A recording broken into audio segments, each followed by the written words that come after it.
परं तत्त्वाय नारायणाय गुरुभ्यो नमः।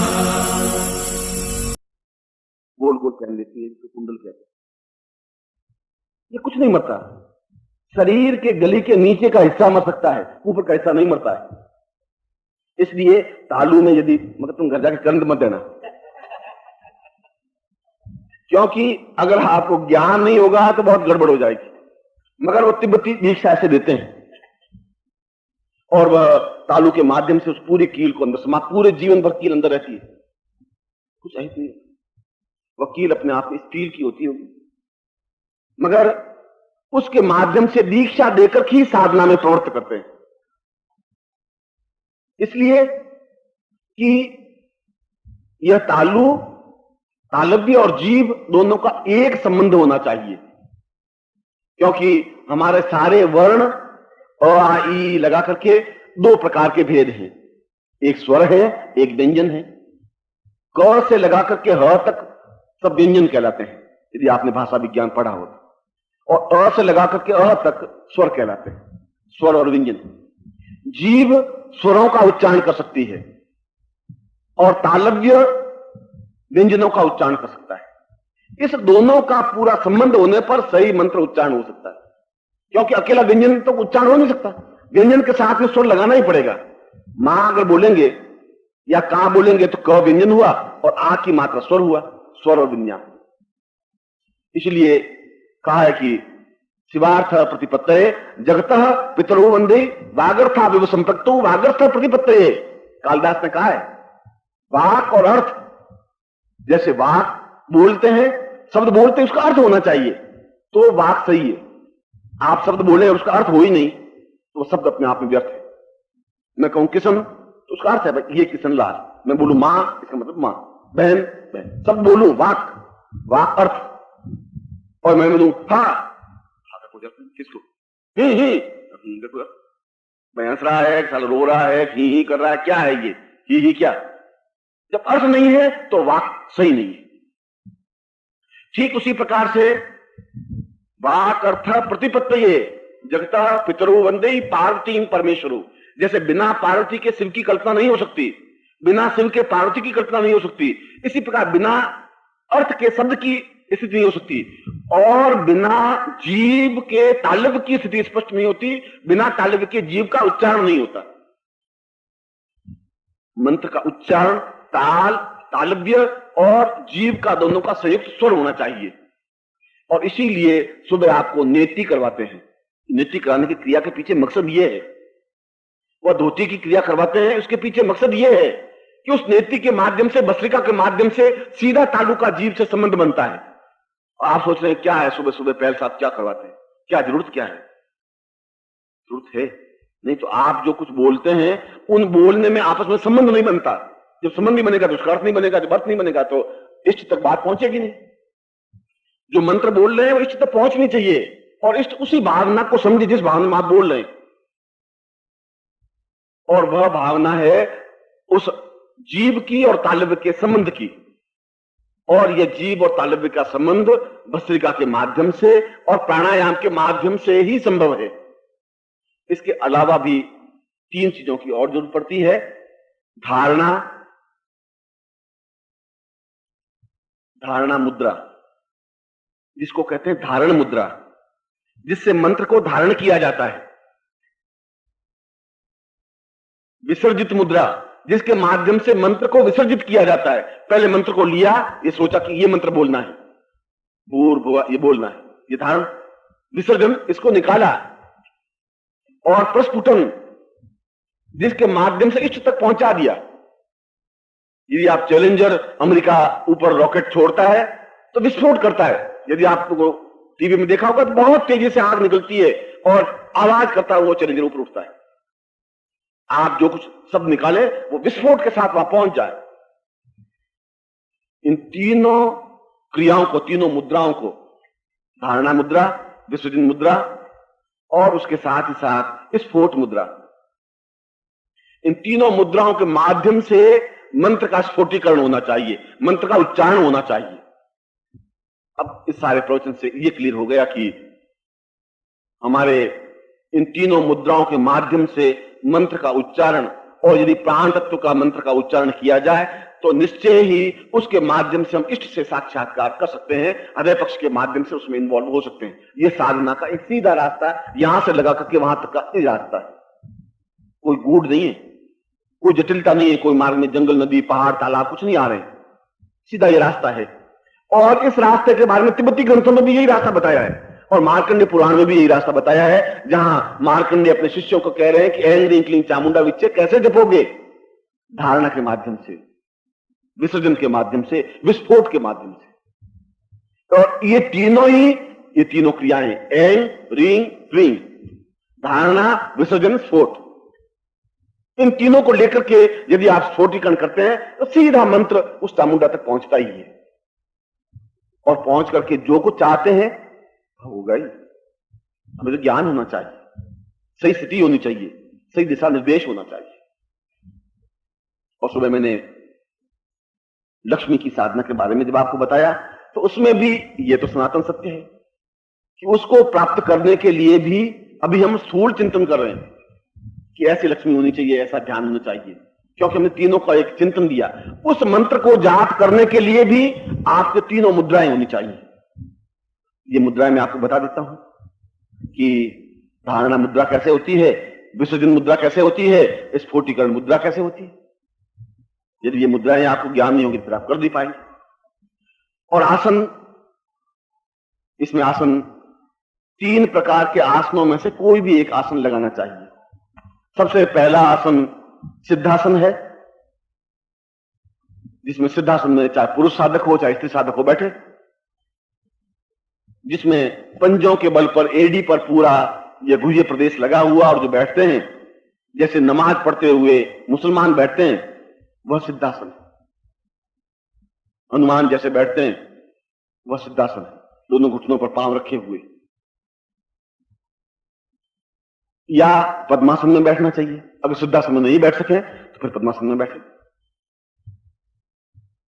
पद्मासन में बैठ तो सकते हैं, मगर उसमें एक अड़चन आती है कि जब पेट बहुत फूला हुआ होता है तो बेचारा पद्मासन पास में नहीं आता, ये उसकी अड़क है। दोनों एक साथ नहीं, या पद्मासन आएगा या आपका पेट बहुत चिकना सुंदर, वो पेट ही आपके बीच में आएगा। इसलिए पेट को या तो आपको रिड्यूस करना पड़ेगा तो पद्मासन लग सकेगा। इसलिए मैंने कहा भाई ये अपने अगमे को नहीं, तुम्हें पद्मासन ही लगाना है। अब तुम सोचोगे गुरुजी तो गए, अब लगाने की कोशिश की,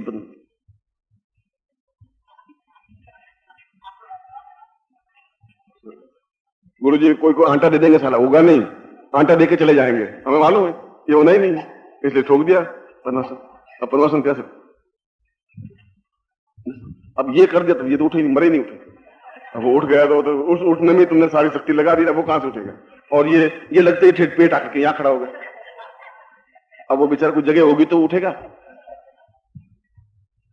आपने 40 वर्षों तक पेट पर बड़ा मस्ती के साथ उसको फैलाया, बड़ी सेवा की है उसकी बेचारे की, और हमें तो बड़ी प्रसन्नता है। आपके पेट को देख करके ऐसा आनंद आता है कि क्या चीज है, मतलब कमाल है। मगर मेरे भाई पेट के साथ में पद्मासन नहीं आएगा, इसलिए मैंने कहा भाई चलो ये नहीं तो आप उस आसन में जो पहले आसन बताया वीरासन, उसमें बैठ जाइए। और वह नहीं हो, पहला तो वही वीरासन, वह नहीं हो पहले तो पद्मासन, पद्मासन नहीं हो तो वीरासन, वीरासन नहीं हो तो सुखासन। सुखासन में जैसे मैं बैठा हुआ ये सुखासन, उच्चारण करने से आपके अंदर का हृदय पक्ष जागृत होगा ही, गारंटी के साथ होगा। आप खुद टेस्ट करके देखिए।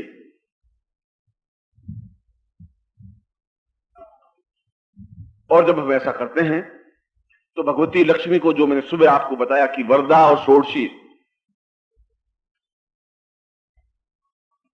सुबह मैंने जो आपको शंख दिया है, यह शंख अपने आप में एक अद्वितीय शंख है। आपको नॉर्मल वे में शंख नहीं मिलेंगे, आप इसका मूल्य महत्व तो समझ ही नहीं सकते। यदि आप कभी जैन हैं अगर आप, और जैन साधुओं के पास जाएं तो अच्छे जैन साधुओं के पास ऐसे शंख मिलेंगे, ठीक इसी प्रकार के, जिसको चक्र शंख कहते हैं। वो इस शंख के माध्यम से ही पूजा करते हैं। यदि आप लामाओं के पास में जाएंगे तो केवल यही शंख उनके पास मिलेंगे। इस चक्र के माध्यम इस चक्र शंख के माध्यम से वे पूजा करते हैं। लक्ष्मी को प्राप्त करने के लिए चक्र शंख अपने आप में एबनॉर्मल हैं, जो सामान्य रूप से प्राप्त नहीं हो सकते। विशिष्ट प्रकार के शंख को विशेष तरीके से बना करके इसका निर्माण किया जाता है, और कई स्थानों पर तो दक्षिणावर्ती शंख से भी इसका ज्यादा मूल्य और महत्व है। और हमने आपको ये इतना दुर्लभ शंख देने की कोशिश की कि जो आपके इस पीढ़ी काम आवे और अगली पीढ़ी के लिए भी काम आ सके। इतना महत्वपूर्ण ये शंख है। और यदि आपको भरोसा नहीं हो तो आप अपने गांव शहर में जाकर के जो जैन विद्वान हो उसको कहिए कि क्या चीज है, तो वो बताएगा। कोई जैन साधु हो उसको पूछिए क्या कितना महत्वपूर्ण है, तो वो कहेगा कहां से लाए। या कोई लामा, कोई तिब्बती या दलाई लामा मिल जाए, उनके सामने रखिए, और आप दलाई लामा के सामने रखेंगे तो दलाई लामा सीधे घुटनों से झुक के पहले उस शंख को प्रणाम करेंगे, आपसे परिचित हो या नहीं हो। इतना महत्व देते हैं इस शंख को। और जरूर इस शंख में कुछ बहुत बड़ी विशेषता है। मैं कभी समय मिला तो इस शंख के बारे में समझाऊंगा। अभी तो मैं ये बता रहा था कि आपकी पुड़िया में जो शंख आया है आपके लिए वो वैल्यूबल है कि नहीं, आपने उसको एक सामान्य महत्व लेकर के रख दिया होगा। मैं समझा रहा हूं कि आप आज से 2 दिन पहले, 10 दिन बाद, 20 दिन बाद उस जैन साधु के पास में, जैन विद्वान के पास में, किसी जैन व्यक्ति के पास में जाकर पूछे कि क्या चीज है। तो मैंने अपने गुरु के पास देखा था, वे इसके ऊपर कई क्रियाएं करते हैं। ये बहुत महत्वपूर्ण पवित्र चीज है। उसके माध्यम से उन पूजन कार्य को, वरदा को और षोडशी को पूजन संपन्न करते हैं उस चक्र के माध्यम से। और इन दोनों के मंत्र पत्रिका मैंने दिए हैं। वरदा लक्ष्मी का भी मंत्र दिया है और षोडशी मंत्र भी दिया है, और पूर्ण मंत्र दिए हैं दोनों। इन सारी सामग्री को अपने सामने रख करके और इन दोनों मंत्रों को उच्चारण करना है। वरदा मंत्र, फिर षोडशी मंत्र, फिर वरदा मंत्र, फिर षोडशी मंत्र। इस प्रकार से दोनों को मिलाकर के मंत्र का उच्चारण करना है। तब अपने आप में पूर्ण लक्ष्मी सिद्धि प्राप्त होती है। केवल वरदा मंत्र का जप नहीं, केवल षोडशी मंत्र का जप नहीं, दोनों का, वरदा फिर षोडशी, फिर वरदा फिर षोडशी, लोम विलोम, इस गति से। पहले आप वरदा मंत्र से लें, फिर षोडशी लें। और प्रश्न है कि कितना मंत्र जाप करें। शास्त्रों में तो ये कहा गया है कि 1 घंटा मंत्र जाप साधना में सिद्धि दे देता है। साधना में सिद्धि प्राप्त करने के लिए 1 घंटा पर्याप्त है, मगर वो 1 घंटा वैसा होना चाहिए जब आप पूर्ण रूप से हृदय पटल आपका खुला हो, प्राण चेतना के माध्यम से मंत्र हो, जहां आपके तालु और आपका हृदय पूर्ण सामंजस्य होता हुआ, और अपने प्राणों को जागृत करके इस मंत्र का 1 घंटा उच्चारण करें तो निश्चय ही लक्ष्मी प्रत्यक्ष होती ही है। और इसमें तो कुछ कठिन है ही नहीं। मैंने आपको यह भी बता दिया प्राण चेतना मंत्र क्या है, प्राणों को कैसे जागृत करते हैं। मैंने यह भी बता दिया कि प्राणों को जब मंत्र जागृत, मंत्र का आवाहन कैसे करते हैं। मैंने यह बता दिया कि मंत्र का विस्फोट उस देवी तक कैसे पहुंचाया जाता है। अब उस समय आप मंत्र जाप करते करते समाधि अवस्था में भी जा सकते हैं, क्योंकि वह जो 1 घंटे भर का मंत्र जाप करते हैं आप, वो जो दशाक्षरी मंत्र, वो अपने आप में पूर्ण, अपने आप में डूब जाने की क्रिया का ज्ञान दे देता है। ये पूरा एक साधना का क्रम विन्यास है, चाहे वो चामुंडा मंत्र हो, चाहे नवार्ण मंत्र हो, चाहे वरदा मंत्र हो, चाहे ये मंत्र। इसलिए जो सामग्री, हो सकता है कि कोई बहुत सुंदर हीरो, धर्मेंद्र और राजेश खन्ना और जो जितने हीरे हैं, उन सब हीरों के फोटो शायद 4-4 आने में मिल जाए, ऐसा मिल सकते हैं। तो गुरु का चित्र तो 2 रुपए में कम में नहीं मिलेगा।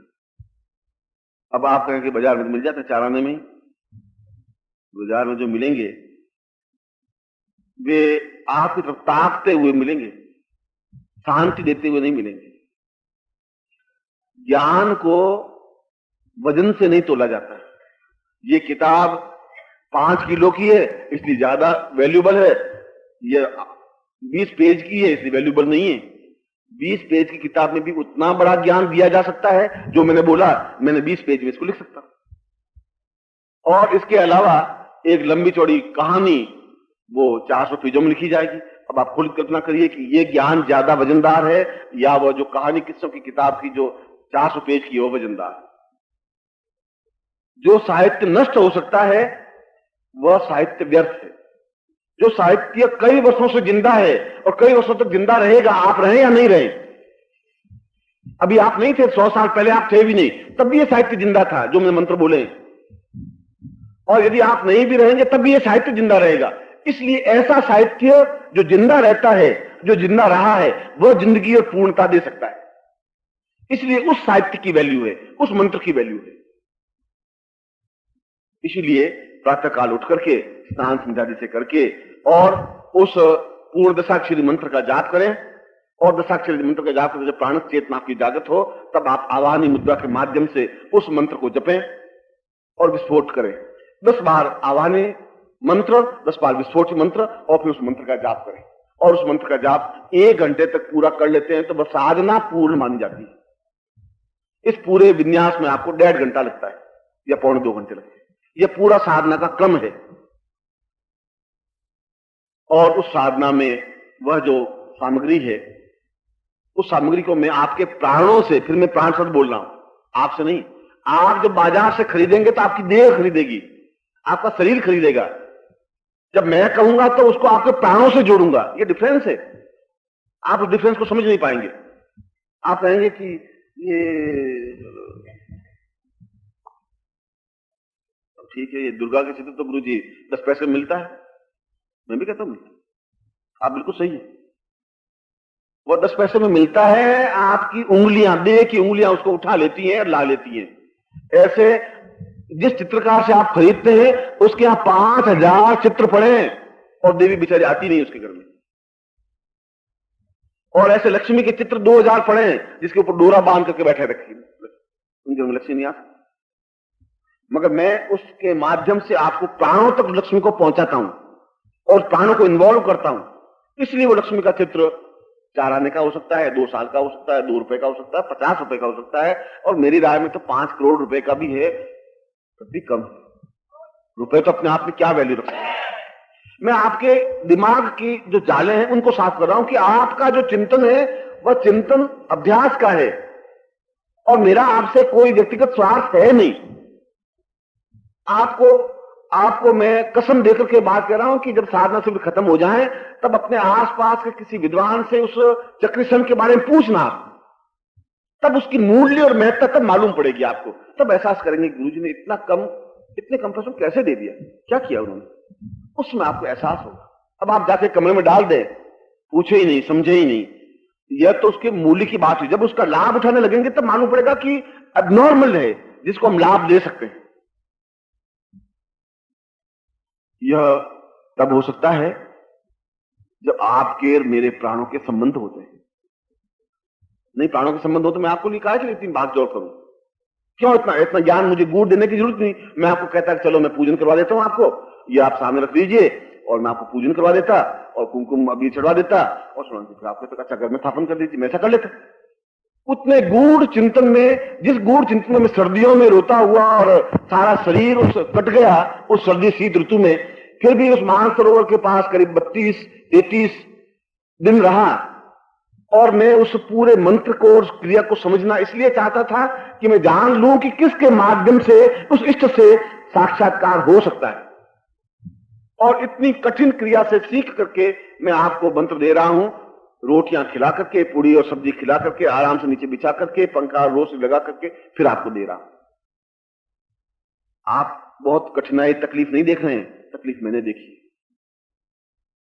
इतनी आसानी से मुझे अगर ज्ञान और चिंतन मिल जाता, जो चीज बहुत आसानी से दे देते हैं उसकी वैल्यू नहीं होती, जो चीज कठिनाई से प्राप्त होती है वह वैल्यू होती है। जिस प्रेमिका के लिए हम रोज भागते थे, रोज तड़प के देखते थे और 2-2 घंटे इंतजार करते थे बगीचे में खड़े खड़े, और वो आती थी और बहुत खुश होते थे और उसके बिना रह नहीं सकते थे, ठीक उसी प्रेमिका से जब शादी होती है तो 5-7 दिन बाद उसकी तरफ ध्यान ही नहीं रहता, फिर वापस बगीचे में जाकर दूसरे को ताकने लग जाते, क्योंकि जो चीज कठिनाई से मिलती है उसकी वैल्यू होती है। जो लीजिए तो घर की पत्नी है, क्या कभी आके देख लेंगे तुम क्या है। अब घर की पत्नी होने के बाद उसकी वैल्यू आपकी आंखों में ऑटोमेटिकली कम हो जाएगी और वो कहती है पहले तो आप बहुत प्यार करते थे, 2-2 घंटे में इंतजार कर, अब क्या हो गया तुम्हारे, क्या हो गया, बस वो हो गया, अब तो इजीली मिल गई इसलिए बस खत्म, फिनिश। आपकी भावना, आपकी आदत, आपका स्वभाव ऐसा हो गया है, इस इजीली मंत्र मिल जाए उसकी वैल्यू है ही नहीं। वो भी आपको बहुत कठिनाई से मिलता तो वैल्यू होती। यह जो मैंने आपको मंत्र दिया, ये जो साधना क्रम दिया है, विन्यास दिया है, ये बहुत कठिनाई से प्राप्त किया था। उस मंत्र को मैंने आपके सामने रखा है, उसी तरीके से आप उस चामुंडा नवाण मंत्र का जाप करें। कल सुबह जो जाप करेंगे इस क्रिया के माध्यम से, तो आपको एहसास होगा कि आज के जाप में और कल के जाप में काफी अंतर, काफी मस्ती, काफी आनंद अनुभव होगा। और जाप करते करते कई दृश्य, कई बिंब आपकी आंखों के सामने तैरेंगे, दिखाई देंगे, और आप यहाँ माइक पर बताएंगे कि मैंने इस मंत्र जाप करते मुझे तो ऐसा दिखाई दिया, ऐसा हिमालय दिखाई दिया, ऐसा लगा जैसे मैं गुफा में बैठा हुआ हूँ, ऐसा लगा कि ये दाढ़ी लगा। आज मुझे कोई आपका सन्यासी, एक शिष्य साधक मुझे मिल रहा था कि मैंने तो साधना करते करते, मैंने इससे पहले जब साधना की तो मैंने आपको देखा, मैंने आपको मिला ही नहीं था, मैं तो पहली बार साधना शिविर में आया हूं, मगर मैंने वहां देखा जब आप बिल्कुल आप ही दिखाई दिए, और मैंने यहाँ आकर सन्यासी रूप देखा तो मुझे बिल्कुल लगा कि यही आपका सन्यासी रूप है जो मैंने अपने घर में देखा है। आप सुबह मिला था, आप में से कोई था। ओम परम तत्वाय नारायणाय गुरुभ्यो नमः।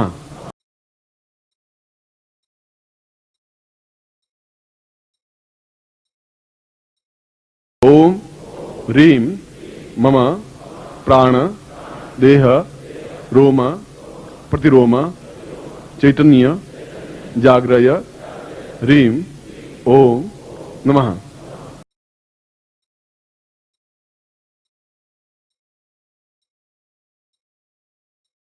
ओम भूर्भुवः स्वः तत्सवितुर्वरेण्यं